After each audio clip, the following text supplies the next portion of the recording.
बाप्पा.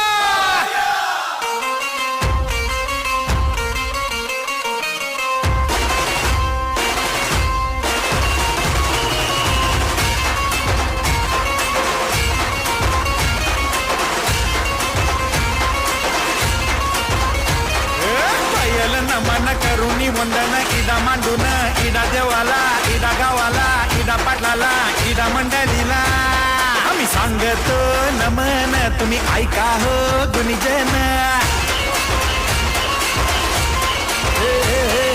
पयल नमन आम्ही करीतो